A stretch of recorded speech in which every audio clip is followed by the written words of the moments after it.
반갑습니다.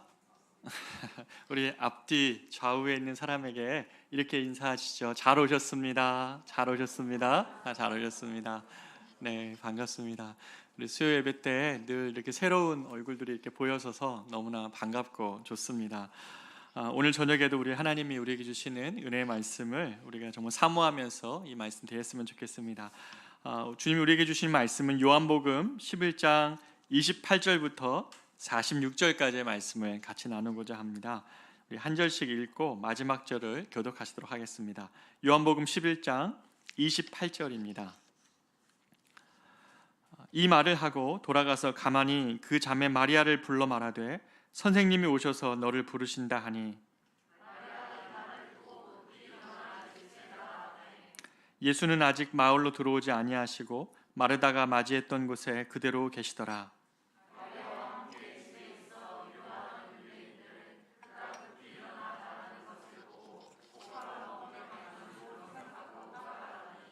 마리아가 예수 계신 곳에 가서 배웠고 그 발 앞에 엎드려 이르되 주께서 여기 계셨더라면 내 오라버니가 죽지 아니하였겠나이다 하더라.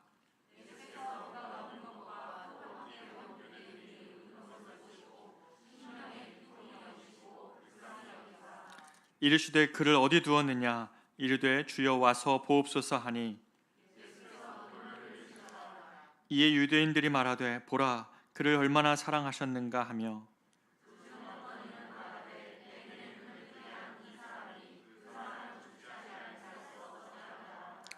이에 예수께서 다시 속으로 비통히 여기시며 무덤에 가시니 무덤이 굴이라 돌로 막았거늘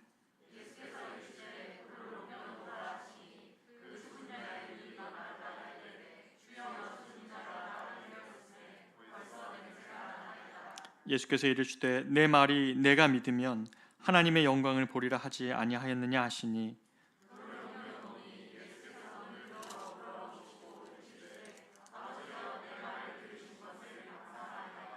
항상 내 말을 들으시는 줄을 내가 알았나이다. 그러나 이 말씀하옵는 것은 둘러선 무리를 위함이니 곧 아버지께서 나를 보내신 것을 그들로 믿게 하려 함이니이다. 죽은 자가 수족을 배로 동인 채로 나오는데 그 얼굴은 수건에 쌓였더라. 예수께서 이르시되 풀어 놓아 다니게 하라 하시니라.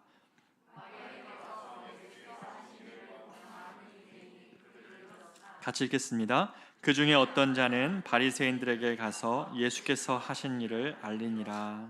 아멘. 오늘 저는 우리 여러분들과 돌을 옮겨 놓으라라는 제목으로 같이 말씀의 은혜를 나누고자 합니다. 오늘 본문에는 주인공들이 등장을 하는데요. 이 나사로와 그의 누이들 마르다와 마리아죠. 이들이 등장을 하는데 이 마르다와 마리아 그리고 나사로는 예수님에게는 굉장히 특별한 존재였던 것 같습니다. 우리가 읽지는 않았지만 11장 5절에 보면 나사로와 마르다, 마리아에 대해서 성경이 뭐라고 얘기를 하냐면 예수께서 본래 마르다와 그 동생과 나사로를 사랑하시더니 이렇게 기록이 되어져 있습니다. 성경에 보면 이렇게 어떤 예수님께서 특별히 사랑하시는 존재들이 이렇게 나오는데 그 중에 이 마르다 그리고 마리아, 나사로는 예수께서 그들을 사랑하시더니 라는 표현으로 이렇게 묘사되어져 있는 그 예수님이 참 사랑하는 사람들이었다는 것이죠. 특별히 나사로에 대해서는 주님께서 11장 11절에서 이렇게 기록을 하는데요. 이 말씀을 말씀하신 후에 또 이르시되 우리 친구 나사로가 잠들었도다 라고 얘기합니다. 그러나 내가 깨우러 가노라. 주님이 나사로에 얘기할 때는 내가 사랑하는 자일 뿐만 아니라 나의 친구 나사로였다고 이렇게 말씀을 하신다는 것이죠. 이런 것들은, 이런 표현들은 다른 사람에게는 사용하지 않는 호칭들인데 예수님이 지극히 사랑하셨던 한 가족이 있었던 거죠. 근데 그 가족에 나사로가 지금 죽게 된 것입니다. 처음 마르다가 이 예수님께 도움을 요청하러 사람을 보내었을 때는 나사로가 위독한 상태이긴 했지만 아직 죽을 상황은 아니었던 것입니다. 아직은 위독한 상황이었던 것이죠. 그런데 정작 예수님께서 이 마르다의 부탁을 듣고 이 마르다가 있었던 베다니에 도착할 때쯤에는 이미 죽은 지가 나흘이나 됐다고 성경은 이야기를 합니다. 좀 여기서 의문이 생기죠. 예수님이 그렇게 사랑했고 친구 나사로라고까지 얘기를 했는데, 그러면 그 얘기를 듣고 얼른 가는 것이 맞지 않습니까? 외독한 상황에. 그런데 나흘이나 지난 후에 예수님이 도착을 하신 것이죠. 유대인들의 의식 속에는 나사로가 사람이 죽은 다음에 하루 이틀까지는 그 영혼이 돌아올 수도 있다고 생각을 했다고 합니다.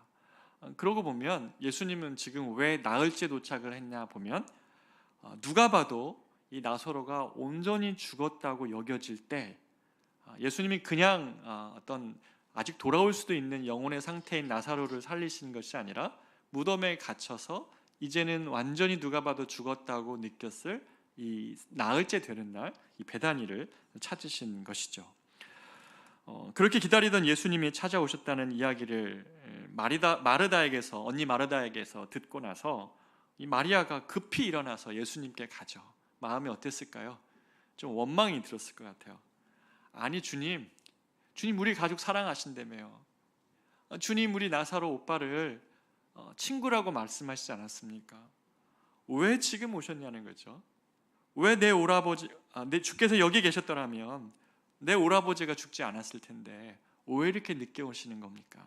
왜 이제서야 오는 것입니까? 라며 마리아가 지금 예수님의 발 앞에 엎드려서 펑펑 울고 있는 거죠. 이 장면을 보는 같이 곡하러 왔던 사람들도 같이 우는 거예요. 이 마르다의 이 우는 울음에 함께 온 여러 유대인들도 울고 있는 것입니다. 여러 사람들이 주님 앞에서 나사로의 죽음에 이렇게 슬퍼하면서 같이 울고 있는 장면을 한번 생각해 보십시오. 주님 발 앞에 엎드려 슬퍼하는 이 많은 무리들을 주님이 이렇게 물끄러미 바라보고 지금 계시는 상황을 한번 머릿속에 한번 그려보십시오. 주님의 마음이 어땠을까? 우리가 상상해 볼 수 있는데, 이 모습을 바라보시는 주님의 감정이 성경에 기록되어 있습니다. 33절을 우리가 읽었는데요, 33절을 한번 보도록 하겠습니다. 같이 읽겠습니다. 시작. 예수께서 그가 우는 것과 또 함께 온 유대인들이 우는 것을 보시고 심령의 비통히 여기시고 불쌍히 여기사. 주님은 이렇게 지금 죽음 때문에 슬퍼하고 또 함께 거기 앞에서 막 울고 있는 사람들을 보고 있는데, 주님 뭐라고 얘기하시냐면 그들의 모습 속에서 주님의 심령의 비통히 여기고 있다고 이렇게 이야기하고, 또 불쌍히 여기사, 이렇게 두 단어로 예수님의 감정을 설명을 하십니다. 무엇이 예수님을 이렇게 비통히 여기게 했을까요? 이 비통이라는 단어의 원래 히브리어 원문을 보면 화가 났다는 게 오히려 맞습니다. 통분하는 거예요. 이게 그냥 화가 나는 것이 아니라 저 가슴속 깊은 곳에서부터 화가 치밀어 오르셨어요. 너무나 비통한 마음이었고, 또 주님은 그들을 불쌍히 여기고 계신다고 말씀을 하고 계시는 것이죠. 주님이 지금 뭘 보고 지금 화가 나셨을까요? 비통히 여기다라는 이 단어가 엠프리마마이라는 헬라어 단어인데, 다시 말해서 뭐냐면 주님의 분노를 의미를 하는데, 화가 나서 깊이 괴로울 정도의 화를 의미합니다. 어떤 사람들은 이 본문을 보면서 예수님이 화가 난 이유가, 아니 내가 부활이요 생명이니까 나를 좀 믿지, 너네들 왜 이렇게 믿음 없이 울고 있느냐 라고 그렇게 해석을 하고도 있지만, 일정 부분 그럴 수도 있겠지만 저는 좀 다르게 생각합니다. 이 사람이 사람의 죽음을 놓고 슬퍼하는 것을 보고 주님이 너는 왜 이렇게 믿음이 없니? 라고 주님 말씀하실 것 같지 않기 때문입니다. 주님이 여기서 화가 나 있는 것은, 너무나 비통할 만큼 화가 났은 것은 뭐냐면 바로 이 사람들 위해서 군림하고 있는 이 죄와 사망의 권세였습니다. 무슨 말이냐면 내가 사랑하는 사람들을 절망케 하고 있는 저 죽음, 사람들을 위해서 군림하면서 죄와 사망의 이 권세가 자신의 피조물들을 위해서 그들을 절망하게 하고 그들을 슬퍼하게 하고 그들을 위해서 왕노릇하는 것처럼 보이고 있는 바로 그것. 마치 저는 이 장면 보면 그 생각이 나요. 옛날에 제가 피노키오 영화, 어떤 애니메이션을 봤는지 이렇게 피노키오, 나무 피노키오가 움직이려면 위에서 사람이 이렇게 손으로 조정을 하잖아요. 그래서 다리, 손 이렇게 움직여가지고 피노키오가 조정되는 것처럼 예수님 보실 때에 그런 장면 같은 거예요. 사람들 위에서 누구나 피해갈 수 없는 이 죄와 사망의 권세 위에서 사람들이 다 슬퍼하고 고통하고 있는 그 장면을 보시면서 예수님이 비통히 여기시는 거예요. 자신이 사랑하는 피조물, 그리고 자신이 사랑하는 친구의 위에서, 가족의 위에서 군림하고 있는 이 사망과 죄와 사망의 권세, 주님은 그것을 보면서 분노하시는 거예요. 그리고 주님은 또 그들을 민망히 여기셨어요. 민망히 여기다는 이 단어는 타라소라는 헬라어인데 깊이 괴로워하셨다는 의미와 같습니다. 다시 말하면 사망을 향해서는 분노하시면서 우리를 향하여서는 그 사망이 주는 절망에 깊이 신음하는 것을 보면서 심령이 괴로울 정도로 마음이 상하셨다라는 것을 오늘 본문은 이렇게 우리에게 이야기하고 있습니다. 주님이 인생 위에 왕노릇하는 이 죄와 사망의 권세에 분노하시기 때문에 너무나 괴로울 정도로 그들을 불쌍히 여기시면서 인생을 우리를 바라보시기 때문에 주님이 그래서 십자가에 달리시는 것입니다. 주님이 십자가에 달리시면서 우리에게 주시고자 하셨던, 우리가 병들거나 또는 제가 예전에 참 어떤 처음 사역을 했던 공동체가 굉장히 큰 공동체였었는데 정말 장례를 이렇게 섬기다 보면 정말 엄청난 장례들이 있어요. 이건 도대체 설명할 수 없는 장례들, 이 위로의 말이 도대체 건네줄 수 없는 너무나 큰 슬픔을 당하는 장례들이 있어요. 그럴 때 가면 소망이 하나도 없어 보여요. 그리스도가 소망되지 않으시면, 그리스도께서 부활의 능력으로 또 우리에게 약속되어져 있지 않으면 정말 이렇게 인생이 끝나도 되는가 싶은 그런 장례들을 이렇게 가게 됩니다. 주님이 십자가에 달려 죽으심을 택하신 이유는 모든 인생 위에 마치 피노키오를 이렇게 작동하듯 그 손에 의해서 움직일 수밖에 없게끔 우리 모두를 죄와 사망의 권세 아래서 시간이 지나면 아프게 되고 병들게 되고 또 어느 순간에 찾아오는 그러한 이 사망의 권세 앞에 다 종노릇하는 것 같은 이러한 삶 속에 주님이 우리를 십자가에 달려 죽으심으로 우리의 부활과 생명이 되시고자 주님이 십자가에 달리셨다는 것이죠. 이걸 조금 더 이야기를 좀 더 나눠보기를 원하는데요. 오늘 본문에 의해서 이제 예수님은 나사로의 무덤에 앞에 와서 이제 말씀을 하시는 것이죠. 이런 상황 속에서 주님이 마르다에게 이렇게 얘기를 합니다. 39절인데요. 39절 같이 한번 읽어보도록 하겠습니다. 시작. 예수께서 이르시되 돌을 옮겨 놓으라 하시니 39절을 다 같이 한번 성경을 보면서 읽어보겠습니다. 시작. 예수께서 이르시되 돌을 옮겨 놓으라 하시니 그 죽은 자의 누이 마르다가 이르되 주여 죽은 지가 나흘이 되었음에 벌써 냄새가 나나이다. 주님이 이 나사로의 무덤 앞에 와가지고 마르다에게 이야기를 하는 겁니다. 마르다에게 뭐라고 얘기했냐면 무덤을 막고 있는 저 돌을 옮겨 놓으라라고 이렇게 이야기를 합니다. 사람들은 지금 슬피 울고 있고 주님이 볼 때는 그들 위에 왕노릇하고 있는 죄와 사망이 보이는 것 같고 그것 앞에 신음하는 이 통곡하는 사람들을 너무 불쌍히 여기고 있는데 주님이 이 상황 속에서 마르다에게 얘기하는 겁니다. 저 무덤을 막고 있는 돌을 옮겨 놓으라고 말을 하는 것이죠. 주님이 나사로를 살리실 것이니 마르다 네가 해야 될 일이 있는데 네가 해야 될 일은 저 돌을 옮겨 놓는 거라고 말씀하시는 것이죠. 팔레스타인 지역의 무덤은 이 동굴을 파서 넣거나 아니면 때로는 자연 동굴이었습니다. 사람들은 이 자신의 가족들이 죽으면 그 다음에 시신을 동굴에 놓고 사진이나 이런 기록들을 보면 동그란 돌인데 앞에 이렇게 굴리면 이렇게 무덤을 막을 수 있도록 큰 돌이 이렇게 굴러갈 수 있게끔 되어져 있습니다.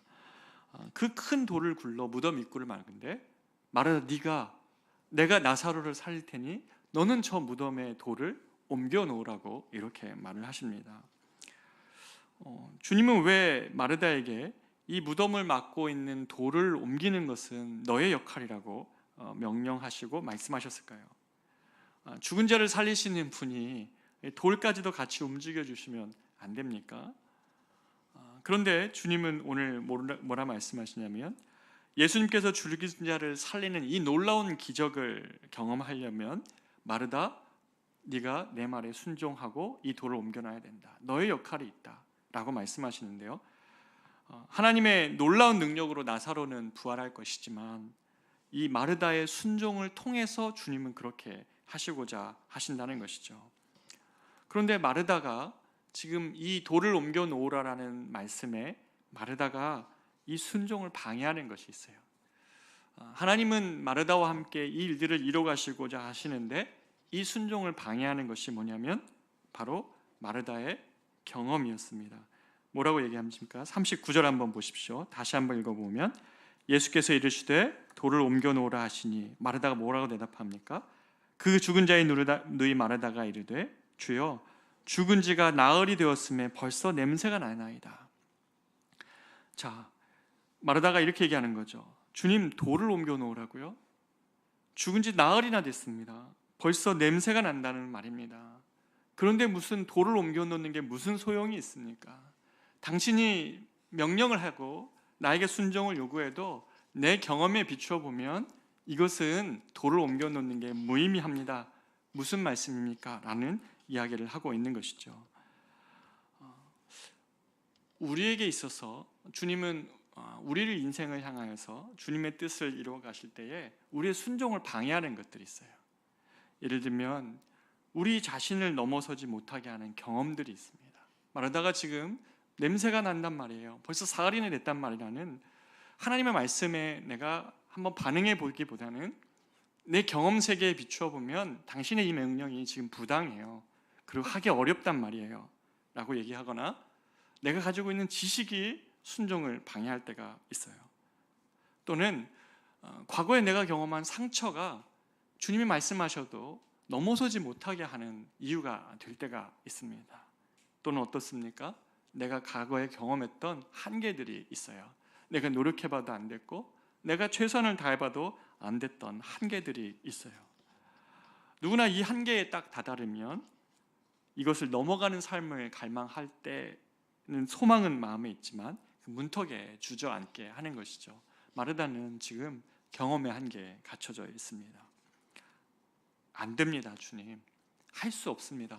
그리고 당신의 그 말씀은 내 경험에 비추어 봤을 때 별로 의미가 없습니다 라고 지금 말하고 있는 것이죠. 근데 만약 마르다가 끝까지 자신의 생각을 고집했더라면 본문은 어떻게 됐을까요? 본문은 아마 이 나사로의 죽음의 부활의 사건이 아니라 마르다가 인하여서 그 끝까지 닫혀있는 그 돌무덤으로 기록이 끝나고 말 것인지도 모르겠습니다. 무덤을 막고 있는 돌은, 주님이 지금 돌을 옮기라고 할 때 이 무덤이 막고 있는 돌은 단순한 돌이 아니죠. 마르다의 경험과 마르다의 지혜, 그리고 신뢰와 불신앙의 경계의 돌이었어요. 내가 이거를 신뢰하면서 옮겨 놓을 것인가? 내 경험에 비추어 봐서는 이것은 불가능한 일이지만 하나님의 명령했으니 내가 한번 옮겨 놓을 것인가? 아니면 내가 주님께 저항하면서 아니에요, 주님도 할 수 없습니다 라고 하면서 그대로 놔둘 것인가? 내 경험에 의지해서 그냥 놔둘 것인가? 바로 신앙과 불신앙의 경계의 돌이었던 것이죠. 하지만 이 나사로를 살리는 위대한 일을 경험하기 위해서는 마르다는 그 돌을 옮겼어야 됩니다. 순종이라는 것이 이런 것입니다. 순종을 가능케 하는 것, 우리들 삶에 순종을 가능케 하는 것, 이것이 내 경험의 한계를 넘어서는 일이 때가 많이 있습니다. 돌을 옮겨 놓으라고요? 아니에요. 이걸 넘어가려면 마르다는 자신의 경험 세계를 뛰어넘었어야 돼요. 자신의 생각을 뛰어넘었어야 됩니다. 순종을 가능케 하는 것은 어떤 거냐면 우리가 하나님을 향한 온전한 신뢰가 있을 때야만 순종이 가능해져요. 팔레스타인에 양무리가 있다고 그래요. 요한복음 10장 10절에 보면 내 양은 내 음성을 알고 그 음성을 아는 양들을 주님께서 이끌어 가시죠. 팔레스타인의 양무리가 좁아가지고 양우리가 있는데 밤에 목자들이 낮 동안 양을 다 치다가 밤에 이제 한 우리 안에 양들을 섞어 놓는 거예요. 다 한 우리 안에 넣어놉니다. 그러면 아침에 돼서 목자가 이제 내 양을 찾아내야 될 거 아니에요. 그 무리 안에서. 그러면 목자가 음성을 바라는 거죠. 뭐라고 했을까요? 뭐 우리 양 나와라 뭐 이렇게 했을까요? 뭐라고 얘기하지 못할지 모르겠지만 아무튼 목자가 음성을 이야기를 이렇게 바라면 너무나 기가 막히게 다 똑같이 생긴 양들인데 그 중에 자기의 양들이 이렇게 무리지어 나온다는 거예요. 이게 목자가 양이 목자의 음성을 알며라고 할 때 그 의미라는 거예요. 어떻게 그게 가능할까요? 왜 양들이 이 아침에도 하나님의 음성을 듣고 그 음성에 따라서 순종하며 나올까요? 양들이 목자의 음성을, 왜냐하면 그 경험해 봤거든요. 뭘요? 이 목자의 음성을 따라가면 이 목자가 오늘도 나를 푸른 초장으로 그리고 맑은 물가로 인도해 갈 것이라는 것을 의존하고 신뢰하고 있는 거예요. 내가 그냥 내 멋대로 가는 것이 아니라 오늘도 나를 부르시는 주님의 음성에 내가 순종하고 나아가면 우리 삶을 주님께서 쉴만한 물가와 푸른 초장으로 인도해 갈 것이라는 그 확신에 대한 경험이 이 순종을 낳는다는 것이죠.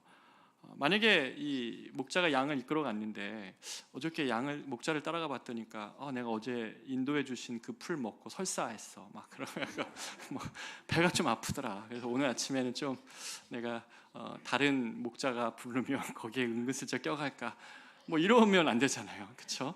그런데 너무나 정확하게 양들이 목자의 음성을 듣고 따라 나온다는 것이죠. 순종은 이 신뢰와 관련되어져 있어요. 나에게 명령하시는 그 주님을 향한 온전한 신뢰가 순종을 가능케 한다는 것이죠. 하나님과의 관계 속에서 이 순종은 하나님을 향한 온전한 의존에서 비롯되는데 하나님이 명하신 것은 옳을 뿐만 아니라 나에게 좋은 것이라는 확신이 우리에게 좀 필요해요. 우리는 지혜의 한계와 경험의 한계에 갇혀서 과거에 한번 여러분 그것 아시죠? 큰 코끼리를 쇠사슬에다 매달아 놓는 방법이 뭔지 아시죠, 여러분? 어렸을 때부터 묶어놓으면 된대요. 크고 나면 자기 힘으로 그 쇠사슬을 풀고 나올 수도 있고 자기가 그것을 능히 할 수 있는 힘이 있는데 어렸을 때 자기의 경험, 새끼였을 때 그 막대기를 쇠사슬을 풀어낼 수 없었던 자기의 경험의 한계가 있으니까 커서도 힘이 있음에도 불구하고 그것을 벗어내려고 하는 노력을 안 한다는 거죠. 똑같습니다. 우리가 경험했던 한계, 내 지식의 한계 안에 걸쳐서 주님이 돌을 옮겨 놓으면 너를 통하여 하나님의 역사를 이뤄가시려고 한다고 주님 말씀하시고 계시는데도 우리는 거절하죠. 하나님, 내 경험에 보면 이것은 안 돼요. 주님이 말씀해도 안 돼요. 내 지식과 내 경험의 한계가 우리를 가두어 놓고 있는 것이죠. 그러나 주님이 우리 삶을 아시고 또 우리 삶을 너무나 이해하시며 어떻게 보면 우리의 경험과 생각의 한계를 뛰어넘게 하고 싶은 것이 주님이세요. 마르다의 경험 세계를 뛰어넘어서 이 나사로를 살리시는 것이 하나님의 일이신데 우리는 늘 우리의 경험과 우리의 지혜 안에 갇혀져요. 순종함이라는 것은 우리 안에 갇힐 수밖에 없는 이것을 뛰어넘게 하시는 하나님의 놀라운 일이에요. 만약에 이 순종함에 대해서 우리가 모른다면 우리는 늘 하나님 앞에서 나의 지혜, 하나님이시지만 나의 지혜와 나의 경험과 나의 상처와 나의 과거 앞에 그냥 머물러 있을 수밖에 없습니다. 그게 우리인 것이죠. 그러나 주님은 이 순종함을 통해 우리의 인생을 주님의 손에서 아름답게 빚어가시고 우리 한계에 갇히지 않고 좀 넘어설 수 있는 존재로 우리를 이끌어가고 계신다는 것이죠. 우리의 연약함과 우리의 한계와 우리의 상처와 또 우리의 잘못된 지식이 우리를 사로잡아서 하나님이 원하시고 빚어가고 싶은 삶이 있는데 맨날 그 자리에 머물고 있는 그 안타까운 삶의 모습을 가지고 계실 때 주님은 사랑의 초청을 넘어 우리에게 요구하시죠. 내게로 나아오라고. 배에서 내려와서 풍랑 있는 배에서 내려와서 거기를 빠지면 배에서 떨어지면 바다가 위험할 것 같지만 주님은 바다 한복판에서 네 경험 세계를 뒤로하고 내가 여기 있으니까 풍랑인의 한 가운데로 나아오라고. 그럴 때 이 풍랑이는 바다 위를 걸을 수 있는 그 경험을 주님이 하게 하신다는 것이죠.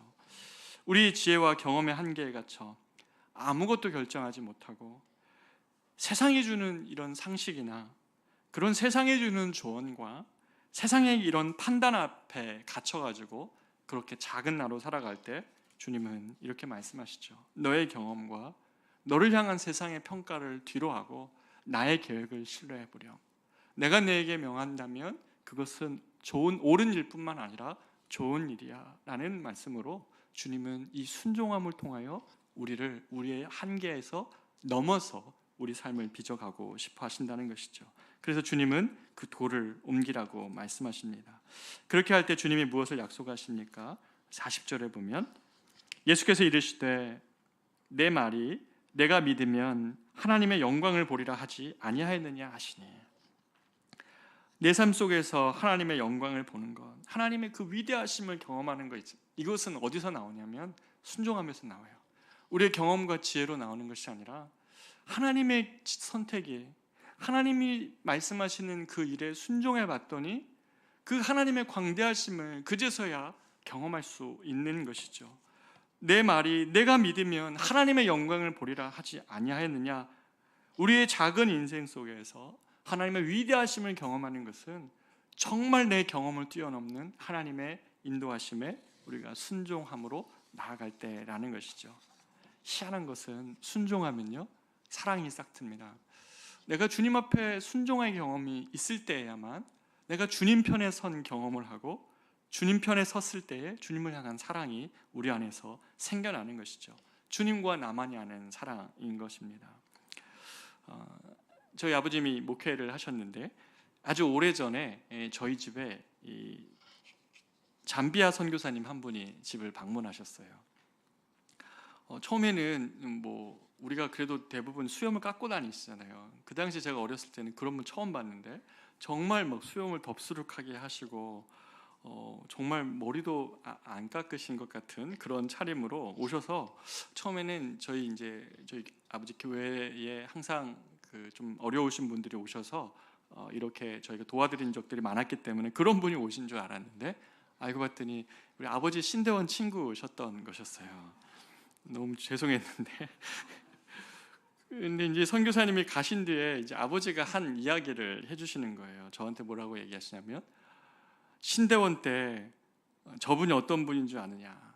신대원 때 이 선교사님이 아침에 학교를 나오기 전에 반드시 미용실 이발소를 들리신대요. 반드시 이발소를 들리셔서 2대8 가르마를 정확하게 내시고 포마드 기름으로 정말 하시고 양복도 막 칼에 비릴 만큼 정확하게 다리시고 깔끔한 분이셨다는 거예요. 근데 이분이 어느 날 하나님께 기도하다가 하나님께 그런 소원을 하고 만 거죠. 선교사 헌신을 한 거예요. 그래서 이분이 선교사 소명을 받고 주님께 기도했습니다. 주님, 어느 나라를 가야겠습니까? 근데 이분이 그만 아프리카 소명을 받으신 거예요. 아프리카. 일본 정도를 받으셨어야 되는데 아프리카 소명을 받으신 거예요. 그래서 이분이 굉장히 딜레마에 빠지셨다는 거예요. 주님, 나를 바꿔주시든지 나라를 바꿔주시든지 둘 중에 하나를 해주시라고. 나를 바꾸든지 나의 이런 성격을 바꾸든지 나라를 바꿔주시든지. 근데 주님 무엇을 바꾸셨겠어요? 나를 바꿔주신 거죠. 나를. 주님이 이분을 바꾸셔서 이분이 그렇게 깔끔한 분이 아프리카에 들어가셔서 그 사진 보면 정말 막 거머리들이 있는 그런 그 정글에 들어가셔서 사람에게 물세례 하시는 이런 장면들의 사진을 제가 봤어요. 그 아프리카의 그 오지에 들어가서 그 영혼들을 사랑하시는 분으로 바꾸어내셨죠. 선교사님 만약에 내 한계는 이 정도예요. 주님, 나는 이 깔끔한 성격 절대로 포기할 수 없어요. 그러면 그분은 아프리카 잠비아에서 그 누리셨던 그 은혜를 못 보셨을 겁니다. 그러나 하나님께 그냥 맡겨 드렸더니 하나님이 그가 좋아하는 것까지도 그의 성격까지도 바꾸시면서 하나님이 그분을 향하신 하나님의 일하심 또 그분의 계획을 온전히 이루시는 것을 제가 봤습니다. 사랑하는 여러분, 순종함이 이런 거예요. 순종함은 그냥 어떤 우리의 의지와 반한 명령이 아니라 하나님이 우리 삶을 정말 하나님이 원하시는 삶으로 빚어가기 위하여서 순종을 명하셔요. 바다 위는 출렁이는 바다 위는 위험하다고 항상 배 안에 갇혀져 있는 나의 경험 세계, 나의 소심함, 우리의 이 연약함들을 벗어서 바다 위로 오라고, 내가 거기 있으니 이리로 뛰어내려 보라고, 너의 한계에 갇히지 말고 내가 너를 향한 나의 계획을 신뢰하며 따라와 보라고 주님 말씀하시는 것이 순종입니다. 그래서 저와 여러분에게도 이 돌을 옮겨 놓아야 될 영역이 많아요. 주님 말씀하시는데 한번 내가 이해되지 않지만, 내가 지금은 내 경험에 의하면 주님의 말씀이 옳은 것 같지 않지만 내가 그 말씀대로 한번 따라가 보겠습니다 라고 얘기할 때 이 마르다가 이 나사로의 부활하는 것을 볼 수 있었던 것처럼 저와 우리의 삶 가운데도 동일한 것이죠. 주님이 돌을 옮겨 놓으라고 명령하실 때 하나님께 맞습니다. 주님, 내가 주님의 옳음을 인정하며 내가 돌을 옮겨 놓겠습니다 라고 말하는 것이죠. 사랑하는 여러분, 우리가 우리의 삶을 주님께로 그대로 내어드리며 순종할 때 우리는 이 주님의 사랑을 좀 믿고 신뢰해야 돼요. 왜 그러냐면 오늘 본문에 보면 주님이 이 돌을 옮겨 놓으라고 말씀하시면 나사로를 살리신 다음에 바로 이 사건 때문에 주님이 십자가에 달리세요. 바로 이 사건을 사람들이 바리새인들한테 고발하고 그걸로 인해서 바리새인들이 예수를 잡아 죽일 생각을 하게 됩니다. 주님이 이 사건 다 아시면서도 마르다에게 돌을 옮겨 놓으라, 그렇게 말씀하신 것이죠. 우리를 향하신 주님의 이 순종함의 명령은 항상 우리를 향하신 선하신 것이라는 것을 믿고, 우리가 주님께서 하나님 내게 명령하시고 내게 돌을 옮겨 놓으라고 말씀하시는 그것, 순종의 돌을 옮겨 놓으라고 말씀하시는 그것에 내가 반응할 때 내 한계가 아닌 나보다 나의 인생을 아시는 주님 앞에 온전히 주님의 손길에 의해 빚어져 갈 수 있는 우리의 모습이 될 것입니다. 사랑하는 여러분, 이 자리에 어떤 기도 제목을 갖고 오셨습니까? 진로에 대해서도 고민하는 분 계실 겁니다. 어떤 분은 중요한 결정을 앞두고 오신 분도 계실 거고요. 우리의 각자의 기도 제목이 다르지만 우리에게 주님이 돌을 옮겨 놓으라, 너의 의심과 불안과 두려움의 그 돌을 옮겨 놓으라고 주님 말씀하시는 것들이 있을 겁니다. 내가 하나님의 영광을 보기 위해 순종함으로 옮겨 놓아야 될 돌이 무엇인지를 생각해 보며 이 시간에 좀 찬양하며 기도하기를 원하는데요. 이 찬양입니다. 주님 나를 부르시니 두려움 없이 배에서 나아가리라. 주님 나를 부르시니 주님 내게 오라시니. 우리 이 찬양 한번 부르면서 하나님, 나의 한계를 넘어서기 위해서, 나의 상처와 아픔과 나의 경험의 일천함을 넘어서기 위하여 주님은 때려 돌을 옮겨 놓으라고 말합니다. 벌써 냄새가 난다고요 라고 우리는 주님 앞에 그렇게 즉각적으로 반응할 수 있지만, 주님 바다 위에는 더 위험하다고요, 나는 배에 머물고 싶습니다 라고 말하는 그런 즉각적인 우리의 마음에 두려움이 있지만, 주님이 말씀하시니 그곳이 우리를 향하신 하나님의 선한 계획이 있는 곳임을 믿고 우리가 나아가는 그러한 고백이 있기를 원합니다. 우리 이 찬양 같이 한번 불러봅니다. 주님 나를 부르시니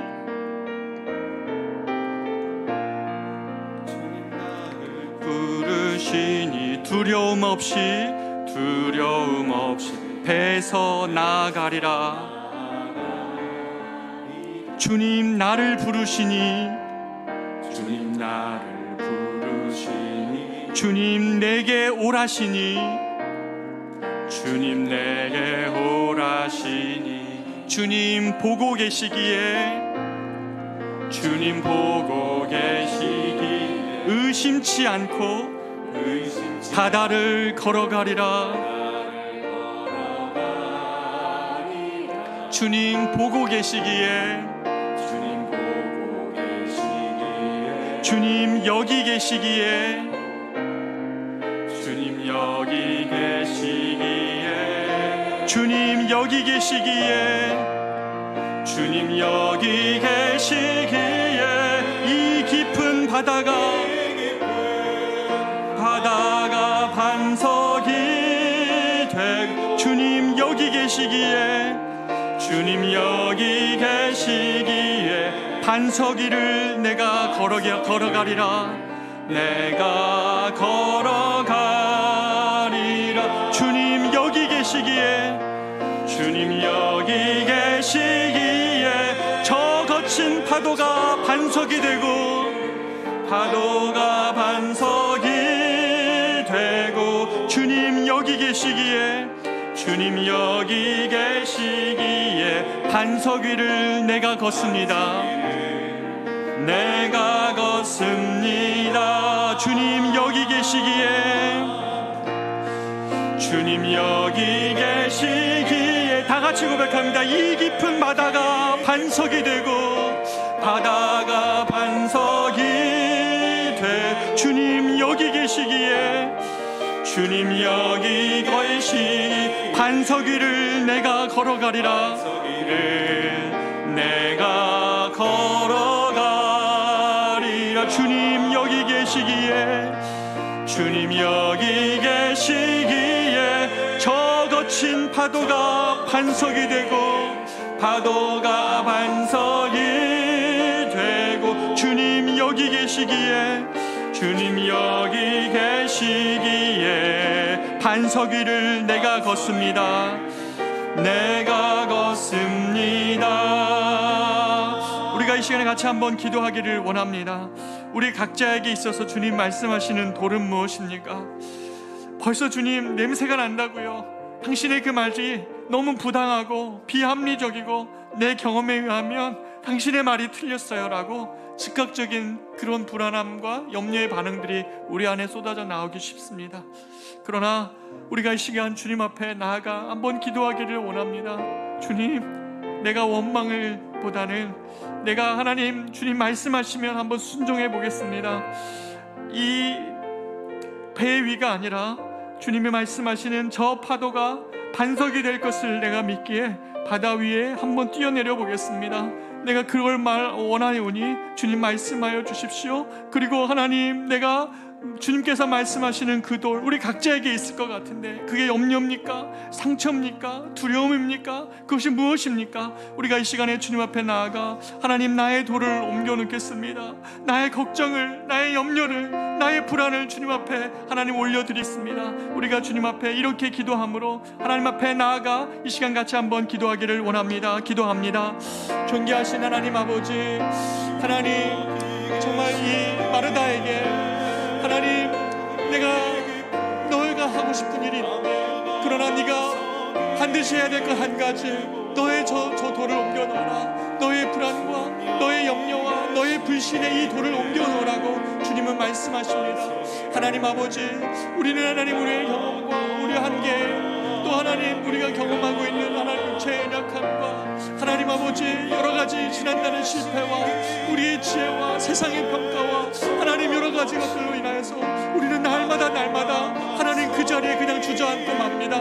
하나님, 그러나 주님이 우리에게 말씀하실 때 우리를 정말 주님과 함께 하나님 비상하며 주님과 함께 저 바다 위를 걸어갈 수 있게끔 하는 것, 바로 하나님 주님께서 말씀하실 때에 하나님 그 바다 위로 걸어가게 하시고 주님이 말씀하실 때에 하나님 그 돌을 옮김으로 하나님의 영광을 바라보는 것이 우리를 향하신 하나님의 계획하신 것일 때, 오 하나님 아버지, 우리는 주님을 너무나 의심합니다.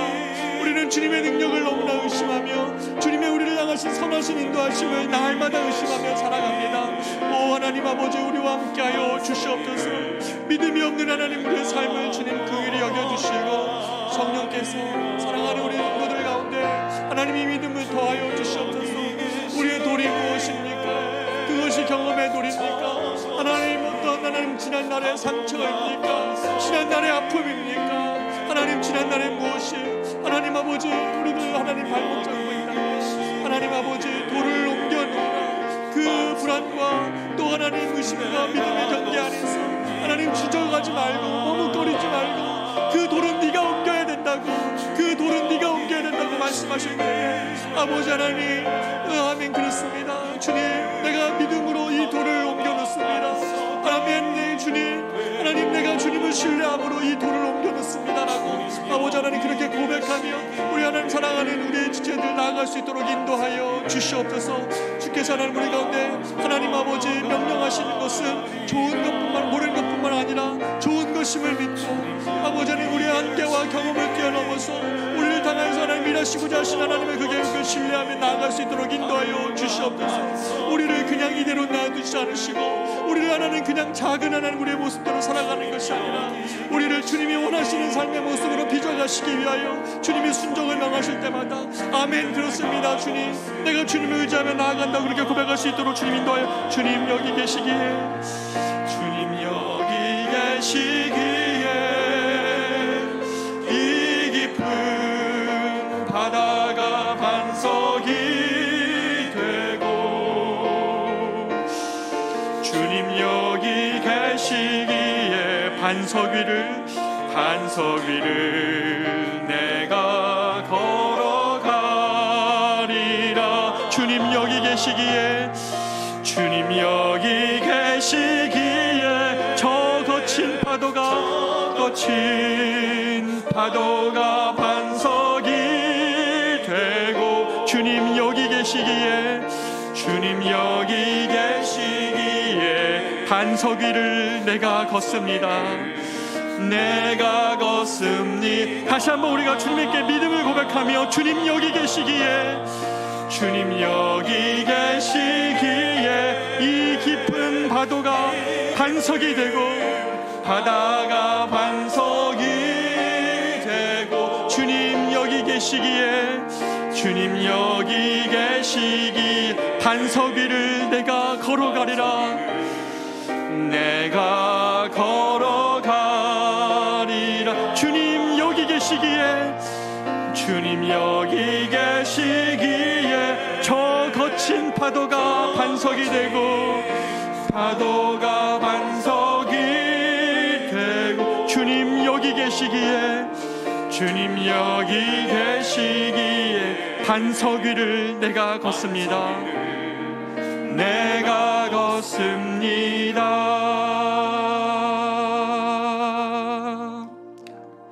존귀하신 하나님 아버지, 참 우리의 인생이 이 바다 위를 걸어오라고 말씀하시는 그 주님의 음성을 들어야 될 때가 많이 있습니다. 그렇지 않으면 하나님 맨날 하나님 그냥 여기가 안전한 것이니 주님 내버려 두라고, 우리의 실패와 우리의 한계와 우리의 지난날의 하나님 정말 경험 안에서 우리는 늘 머뭇거리는 인생입니다.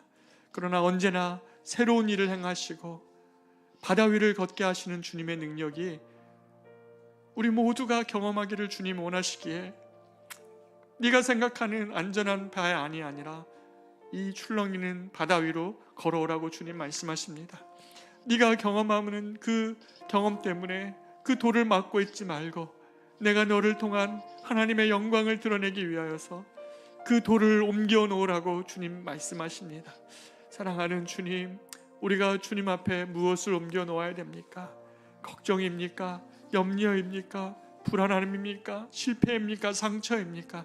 이 시간 그 돌을 옮겨 놓기를 원합니다. 주여, 우리 삶 가운데 주님의 살아계심과 주님의 위대하심을 경험할 수 있도록, 주님께 영광을 돌릴 수 있도록 하나님 이 순종의 돌을 하나님 옮겨 놓습니다. 주여, 우리 가운데 일하여 주시옵소서. 그 주님을 신뢰하고 이제는 우리 구주 예수 그리스도의 은혜와 하나님의 말로 다 할 수 없는 사랑하심과 성령님의 인도 보호 교통 충만하심이, 하나님 돌을 옮겨 놓으라 라고 말씀하시는 이 주님의 이 명령 앞에 우리의 불신과 두려움과 염려와 상처에, 또 지난날의 경험과 아픔을 돌을 옮겨 놓기로 작정하는 사랑하는 모든 성도들의 삶과 저들의 가정과 우리 성도들의 앞으로의 진로 위에 이제로부터 영원토록 함께 있을지어다. 아멘.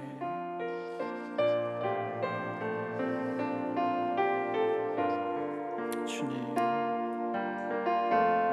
주님.